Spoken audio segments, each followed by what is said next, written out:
when you see you up there, you start the meeting. Okay. He's looking for himself. Okay, I'm going to call this February 24th meeting of the Boulder City Park Rec Commission to order. All rise and join me in the pledge.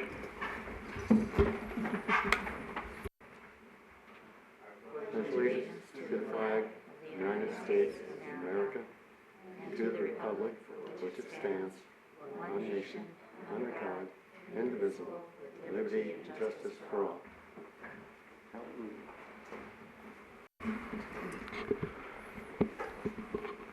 We'll start off with public comment. Public comments will be limited to items on the agenda, and each person will have up to 5 minutes to speak.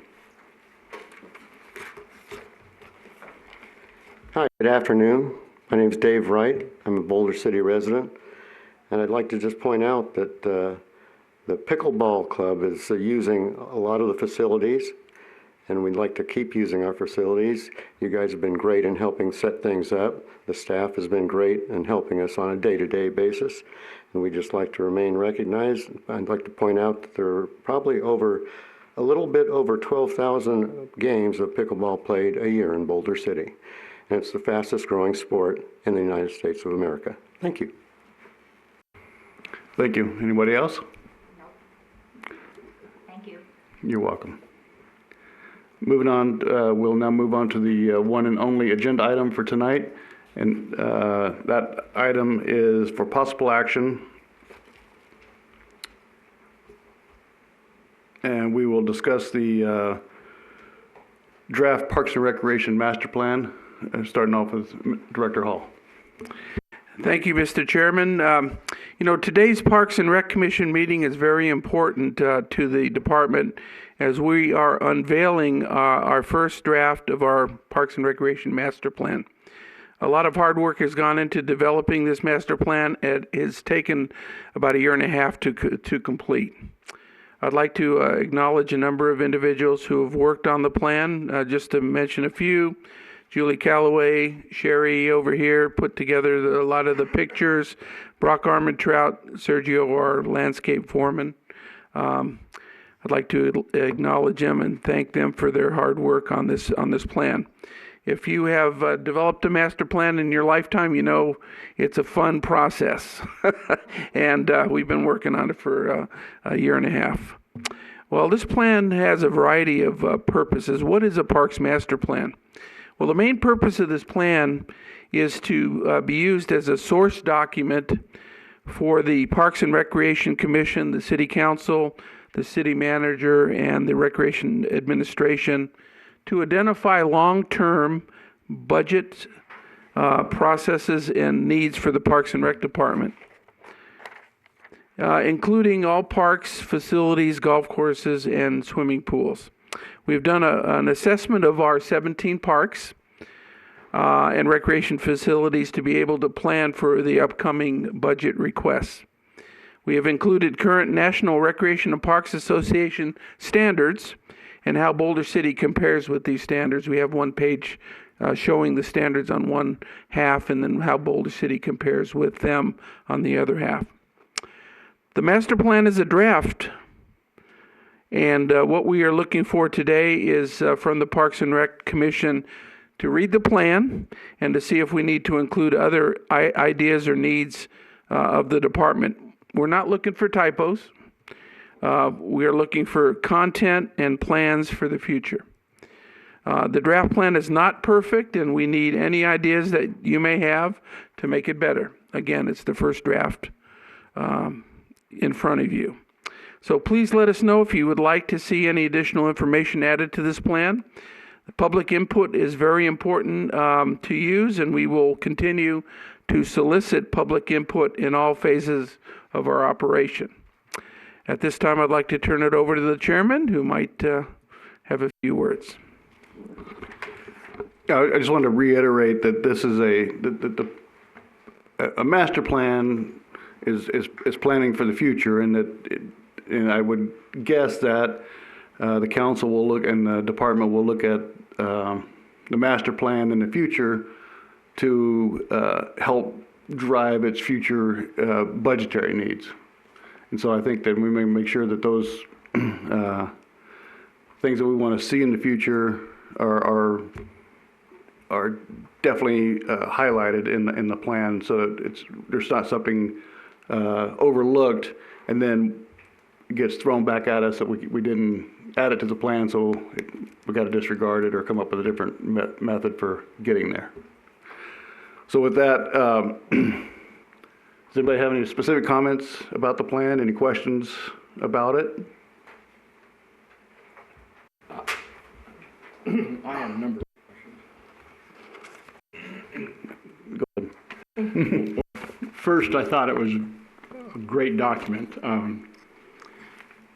The comments I have on the general body of it would be, I think you set a basis for the plan and the identifying the citizens of Boulder City and what they do. I like the way you identified how you dealt with special interest classes and how you financed them or do this 70-30 split. A question I had was, is that 30% the city gets or Parks and Rec gets, does it actually cover the basics of providing the facilities and whatever else Parks and Rec have? That was just a question. I didn't quite understand how you came up with that.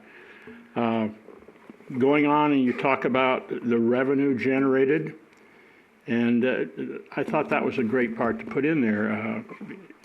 I didn't realize the Dry Lake and Bootleg Canyon were such a source of revenue for Parks and Rec, or for the city. And especially since they're probably one of the lower maintenance items on here along with events.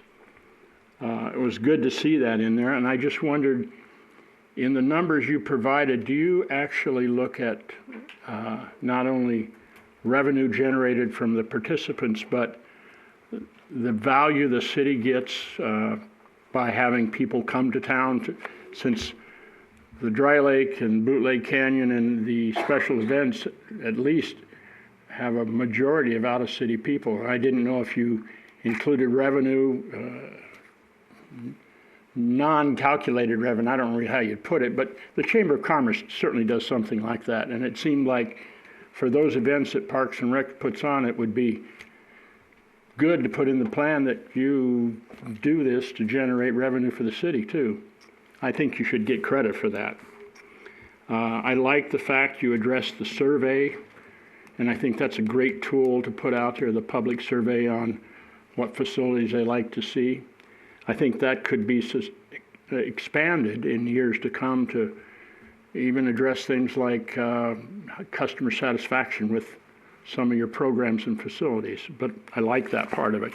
The only thing I didn't see was, did we ever really get the results of last year's survey? Did you hand that out to us? I know you allude to it in here in a number of spots, but I don't ever remember if I saw it. We have the calculation, so we can definitely provide that for y'all. We did what was included in the master plan. Oh, sorry. What was included in the master plan were some of the highlights, but we can certainly at the next Parks and Rec Commission meeting provide you with the data that shows all of the results.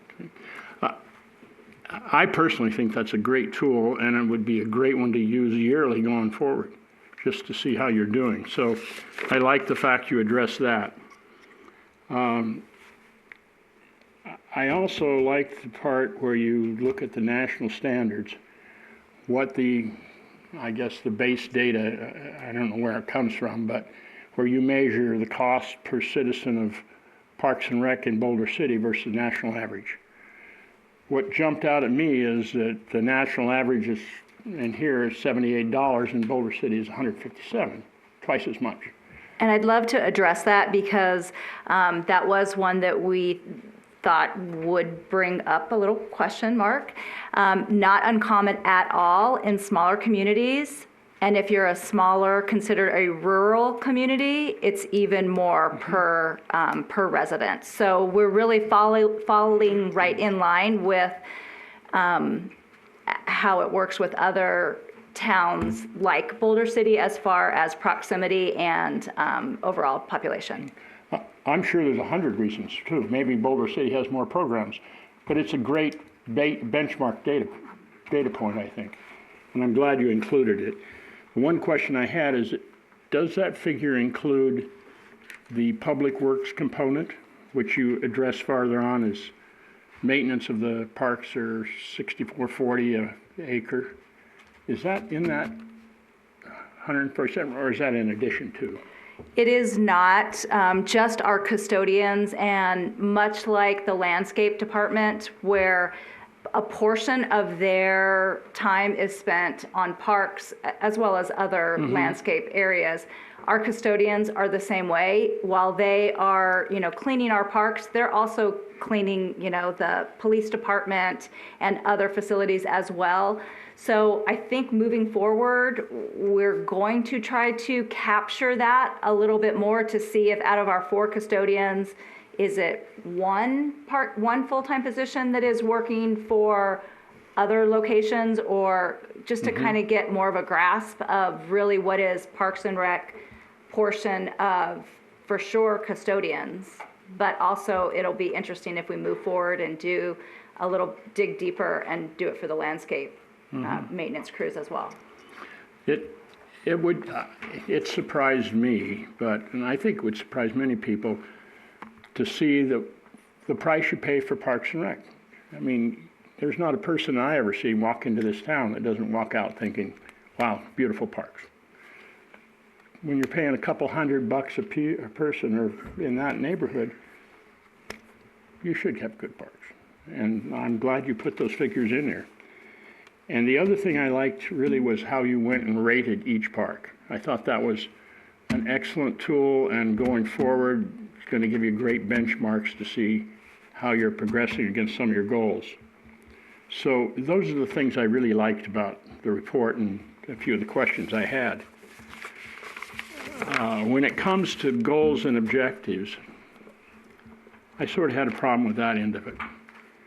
Because to me, if goals aren't quantifiable and measurable, I question their value. Every one of the goals presented here starts with the word continue. Continue to do this, continue to do that.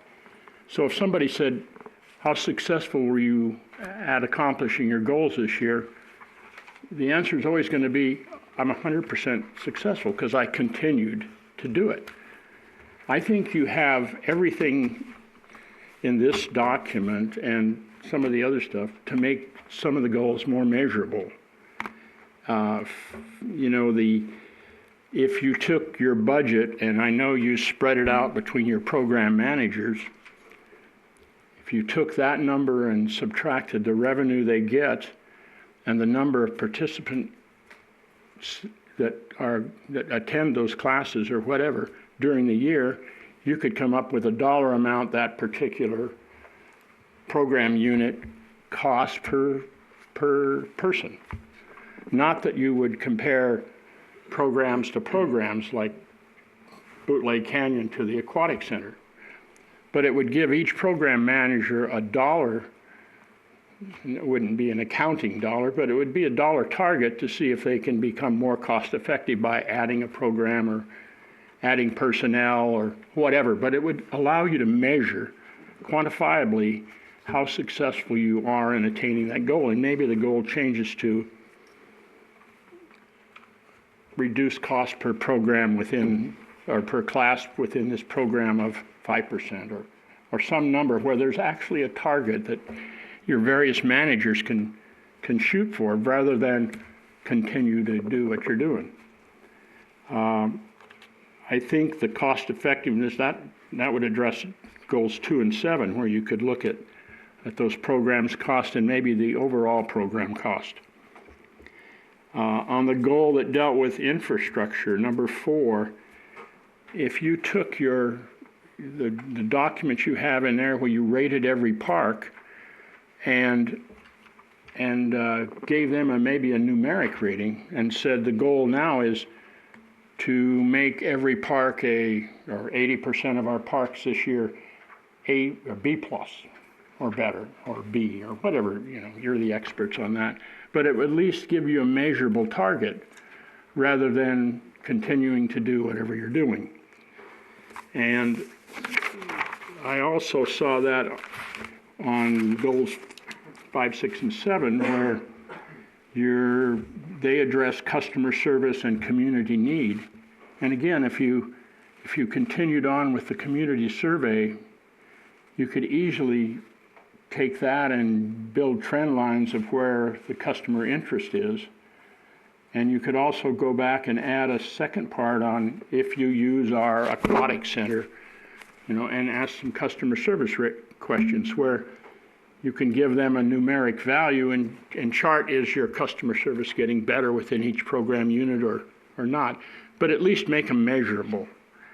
I think that would add value to it, and I think you could actually look at it each year and say, how are we doing, and come up with quantifiable numbers. But in general, I applaud the document and certainly appreciate all the work that must have gone into putting it together. But those would be my suggestions. Anyone else have comments they want to make? Carla? Yes, thank you. First, excuse the voice. A little bit on the subject of the budget. In here, page 28, you go through and list everything that the Park and Rec is in charge of maintaining and upkeeping, and many of those things, I don't know that the people would consider part of the Park and Rec department, but because they're public use, therefore you're in charge of maintaining that. And I think that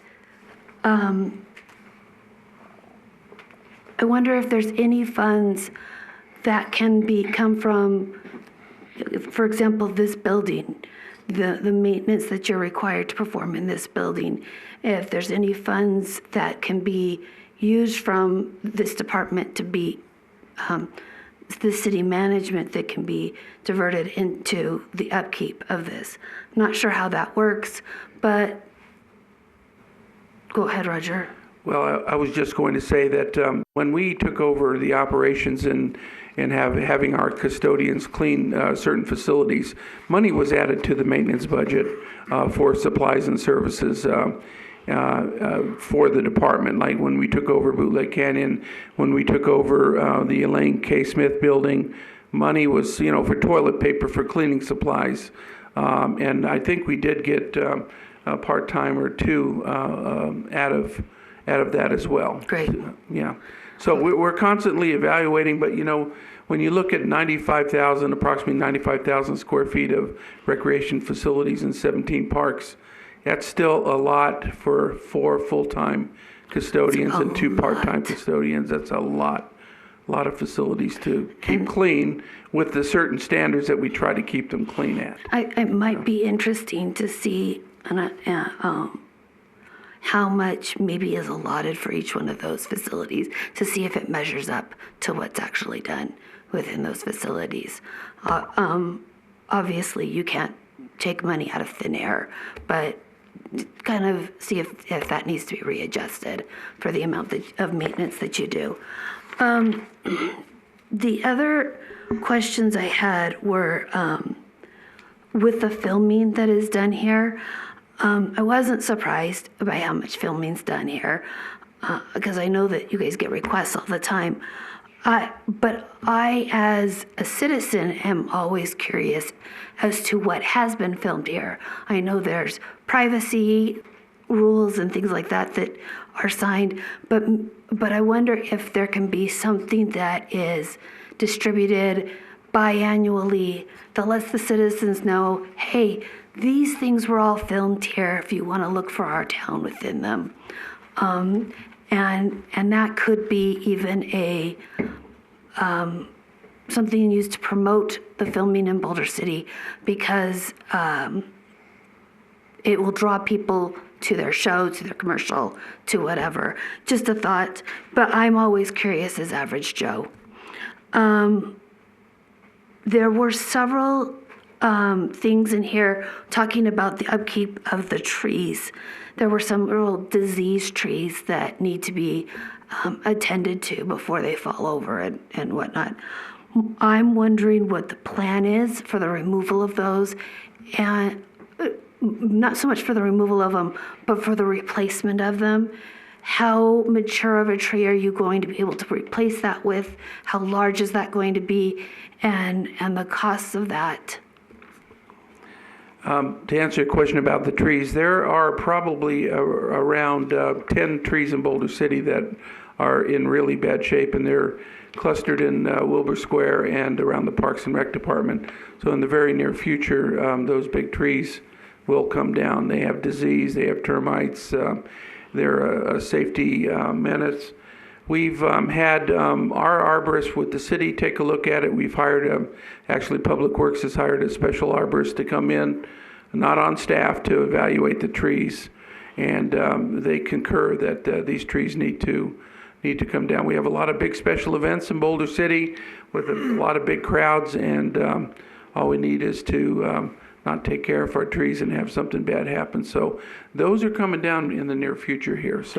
And what we're doing is replacing them with at least minimum 24-inch box trees. We're not putting little small trees in where kids can break them off at the base. We're going to be putting some substantial trees back in. Wonderful. Yeah. That was, and I don't know, when we're talking about those things, I think the public's going to want to know what's coming in place, those kinds of things. The other thing that I didn't see on there was our cameras. I know you guys get asked on a regular basis about a bighorn sheep cam, if there's a timeline for that. Well, right now we have cameras at Veterans Memorial Park, at Hemingway Park, and Kelly, we're working on a sheep cam of some sort where, we get calls every day. What time do the sheep come down? Well, you know what? They don't check in with us, and it's kind of hard to tell people that. But it would be nice to maybe have a cam down there, and they get online on their smartphone and see if the sheep are down. If they have relatives in town, I think it would be a great thing. And so we're looking at the possibility of doing that here as well. Yeah, that's wonderful. I think that's something that the community would really appreciate. Oh, I had one more, sorry.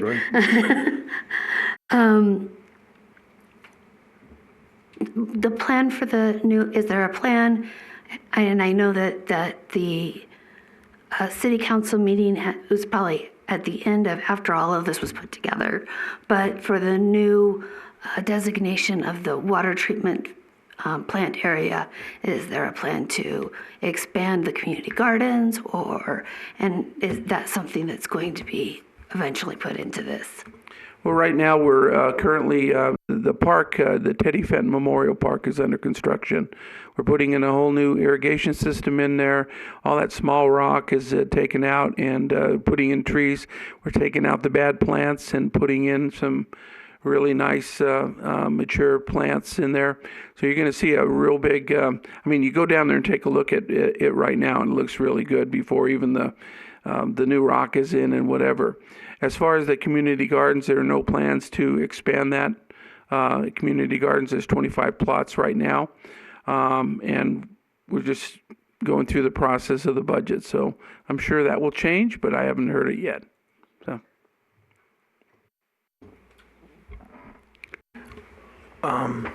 What's the waiting list for community gardens? Is it substantial? Jen, what do we have? I think there's roughly a dozen people on it right now. And is it like that all the time? Is that a big number, or does it get bigger than that? I'd have to say that's average. It ebbs and flows. We'll have a long period where we don't have anybody give up their garden, so the list continues to build. Right. And then we'll have 5 gardeners that leave, and you'll find 10 people on the list don't even live here anymore or aren't interested. So it comes and goes, but I did look at it recently. There's about 12 people on it. Thank you. You're welcome. Okay, anybody else? Tom? Yeah, I had a question about the water and power building. There was no mention that how many classes are given in it, and the Stantec report recommends better uses for the building. I was curious where the karate classes and the dance classes and stuff are supposed to go. And also, it's an historic building inside, and the Stantec report was saying about remodeling the inside to accommodate, it recommended the Red Mountain Choir and I think the museum move into that building. And I didn't see anything in any report about Parks and Rec saying, hey, we use that building too. So I was just curious what's going on there. Well, the Stantec study was, approved by the City Council and basically done by the Public Works Department. The Parks and Recreation Department uses the auditorium in there for a variety of classes. We have 4 classes in there? Line dance, Pilates, Jiu-Jitsu was there. It's kind of on hold, but I think that's it right now. Yeah. So the only thing we use in that building is the auditorium for classes. A number of years back, we used to have a weight room in where the kitchen is, or not the kitchen, but the pantry is right now. Used to be our weight room, and that was 20 years ago. But other than that, the only thing we use right now is the auditorium for 3 or 4 classes. Yeah, but you didn't even mention it. The Stantec said that they interviewed you guys, and you didn't even mention the fact that we used the building. I was just curious why there was no input from Parks and Rec for that we used the building. Go ahead. There was input from staff about the building. Now, what information was relayed in their report that's what we hired them for, to relay the information accordingly. They made suggestions on what they felt the best use of different buildings throughout town were going to be, and as of right now, there's been no solid decisions on whether or not the city council is going to choose to move forward with those recommendations or not move forward with them. But for right now, all that was an assessment on what they felt the best use of those buildings were, which may differ from public, may differ from city council, may differ from Parks and Recreation. It was just in their study what they recommended it for. We did give them information on what every building's current utilization was, including ABC Park, including the water filtration plant, including the Smith building. So they did have all of that information. But, in all honesty, and the report says that we do all the maintenance on that building. So, correct? City staff does maintain that It's building. under Parks and Rec, right, that building? Well, it depends what it needs to be done. For instance, if it's an electrical issue at the building, then our electrical department, which is Okay. not part of Parks and Recreation. Okay. If it's a building maintenance issue, if a door is broken, we put a work order in, they come and fix the door. So it's a city facility. It's not under Parks and Recreation. We just use the auditorium in there. Yeah, I don't want to beat a dead horse, but the fact is they said that there was better uses for the building, and yet there was no mention of the fact that Parks and Rec used the building.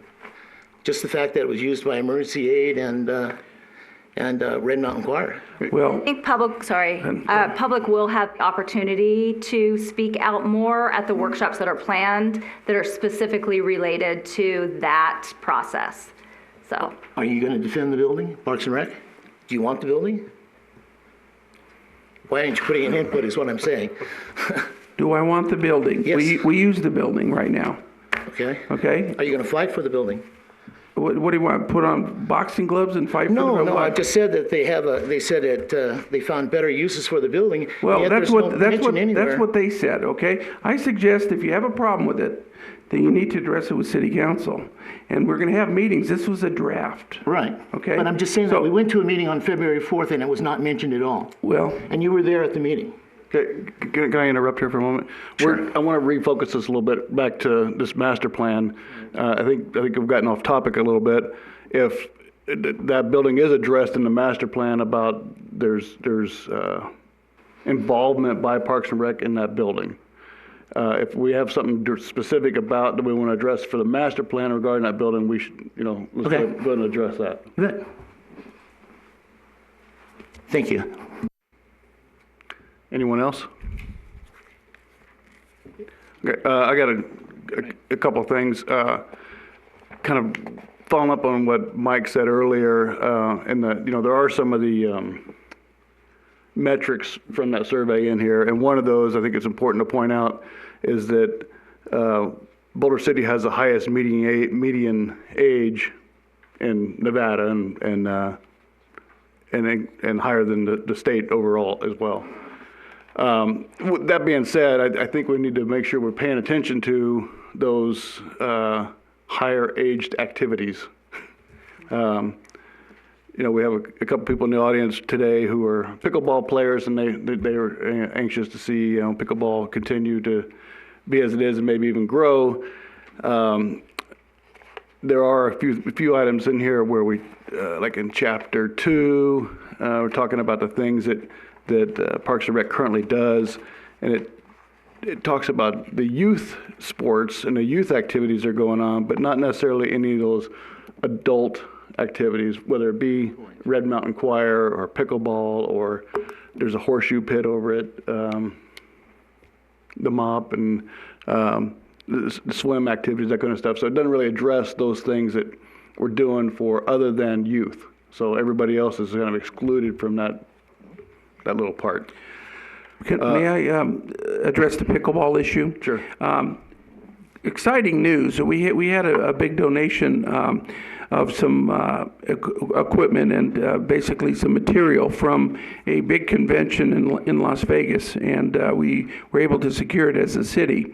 And we have some POs in the works right now, if I'm not mistaken, to possibly put some outdoor pickleball courts with the tennis court material at some of our parks. And if we have enough material, then we pay for labor and professional people to come in there and do it. But we're looking at putting an outdoor court with tennis court material, similar to what we have down at Veterans Park with the basketball court, with that nice tennis court material. At ABC Park was our first park we're looking at. We're looking at Del Prado Park, Hemingway Park, and possibly Lakeview Park as well. So depending on how much, and I had, I think there were 8 55-gallon drums of this stuff, which is quite expensive, that we're looking. So if we have enough material, we might be able to get 2 or 3 of those done in the very near future. Okay, thanks. Appreciate that. Scott, can I add something? Yes. The adult sports is added. Sherry worked on that today. So the draft. The draft? It's the draft. Okay. So it's in there, and pickleball's in there. Pickleball's one of the very first things that's stated in adult sports. So in your next draft, that'll be included. Okay, so if we go to chapter 2, page 25, I don't know if that's one of the lists you're referring to, but there are some things missing in there, like when the youth sports, there's no baseball, softball. I don't remember if cheer was a Parks and Rec thing. Did you guys do that too? And then on their, like under the adult sports, tennis wasn't listed. Those are things that we currently do that aren't. It's a work in progress, Okay. But even today, we added some more things that were excluded, so they'll be in there in your next draft. Okay.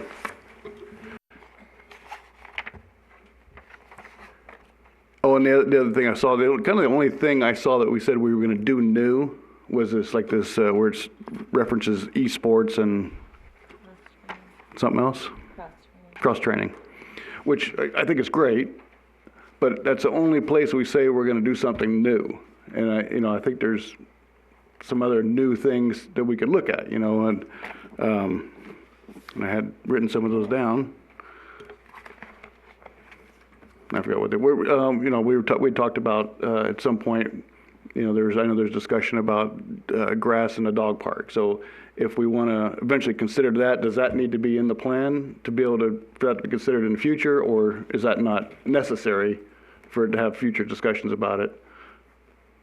I think there is a plan to possibly put grass in a dog park that's coming up in the CIP plan in the very near future. I think it's next week we talk about it. with the city council. There's a CIP budget meeting next week. Well, my concern was whether or not it needs to be in here in order to make that happen, or is it not relevant? It's already going down that road right now, but, we could sure add it. I mean, it's an amenity that a lot of cities have in a parks master plan, yeah. Okay. Try not to reiterate some other people have already said, but let me just check my notes real quick.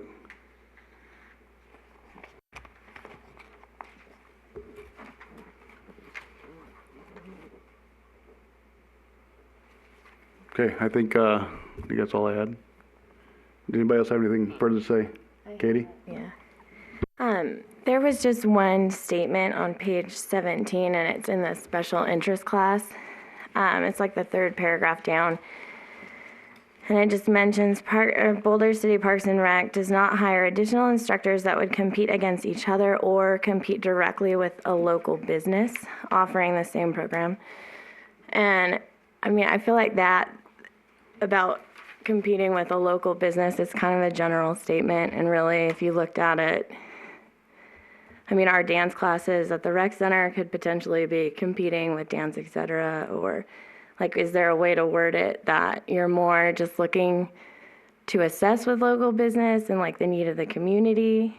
Because it kind of opens up, like one of the upcoming trends is cross training. And then, well, if we want to do that, is that competing with like Best Damn CrossFit? Or swim team versus swim lessons, or our gym versus Snap or Anytime, or again, Dance Etc., or the studio offers Pilates, or the Parks and Rec offers Pilates. It just seems a little contradictory, the statement. I would agree with the contradiction as you've mentioned it, so we will revisit that. Anyone else? Go ahead, Mike. You know, when you talk about deficiencies on page 91, obviously the 800-pound gorilla is the pool. But if you read the PGA report in the appendix, replacing the irrigation system at the golf courses seems to me, when you do their numbers, $1 million plus item. And it maybe is the 80-pound gorilla. Yeah, that is being addressed in the CIP plan, the current CIP plan.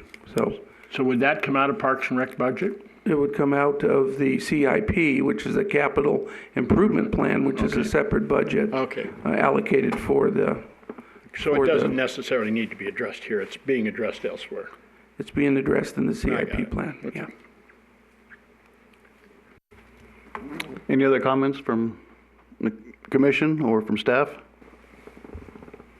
Okay, I want to thank the staff and Roger and your crowd for, I know this is a lot of work, and I've been involved in a couple of these, and they're not terribly fun. I appreciate the opportunity for us to have input, and I assume that we can continue to read over it and provide input to you guys as time goes on, and presumably we'll meet again to read another draft.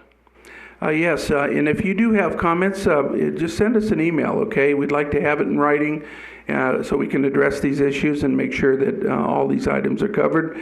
As I told you at the very beginning of the meeting, the more eyes that see this, the better off we're going to be. And the goal of this thing is to make this a better document and to address the needs of Boulder City residents when it comes to parks and recreation programs, activities, and facilities. So please let us know. Just send us an email, and we'll see if we can address those issues. And members will also plan on, at the next Parks and Recreation Commission meeting, we will have another agenda item that will be the updated version of the draft. So you'll get another look at it and more input. But as Director Hall said, please forward your information, your thoughts, jot them down, email them so that we can, include any and all information as it's brought to our attention. That way we'll have hopefully a lot more of a concise document come next month's meeting. And I think there's a great opportunity for the commission to be sort of, really involved in the activities of the department And, you know, if for us to assist the department where we can, these people have full-time jobs on top of putting together a master plan. So if we can provide input and, you know, maybe in the future we can point out the typos too.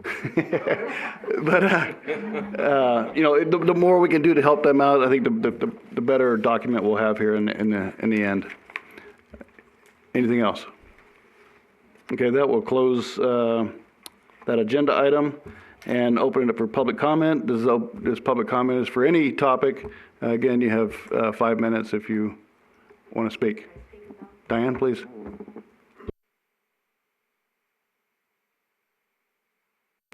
Okay. My name is Diane Rumberg. I've been in Boulder City for over 40 years. I have had a business in Boulder City for 37 years. And I'm now retired and playing pickleball. I love it. I've been playing for 3.5 years. I appreciate all of the hard work that the city has done to make it easy for us to get together to play. We play up at Parks and Rec building between 9 and noon, and we play on Saturdays between 1 and 3. Now, the best thing for pickleball players is to socialize. And I better follow my notes. You know, it's a fun game for all ages, and we like to have a set time like we do now, rather than like your basketball people get together and they go shoot buckets all over town. And we don't play with the same 4 people every time. So if you come by the courts in the morning, you see we'll have upwards of 20, 30 people, and we have room for 16 people to play at a time. And when a game is finished, we get off the floor, and either 4 more people get on or 2 people get on, and we keep mixing it up. So we're playing against different people and constantly teaching new people. We have a lot of people coming from out of town. They come up from Henderson when they can, but the hours being 9 to noon don't allow for working people. So I've heard, and like Roger said, and thank you, Roger, for all your hard work, and you may be doing some outdoor courts, and we as a pickleball group would like to see those courts centralized so that we can play the way we like to play. If you put one court over at ABC and you put one at Del Prado and you put one over at Hemingway, we're not going to have that social interaction that we have now. And by keeping it all together like other cities have done, Indian Wells, California is an example, even Las Vegas has many pickleball tournaments where we can get revenue for the city. We did this once before using our 4 courts over at the Parks and Rec department, and we raised $600. Now, if we had twice as many courts, we might be able to raise more money, maybe not, but it would be something we could do to give back to the city. We could also hold classes so that kids could be coming and learning the sport. So I'd hate to see the city waste money building courts all over town that might not get used. Okay, I think if you build it, they will come, and we can raise money for the city, so thank you. Thank you, appreciate it. Anyone else? Okay, and with that, we'll adjourn our meeting. Meeting adjourned.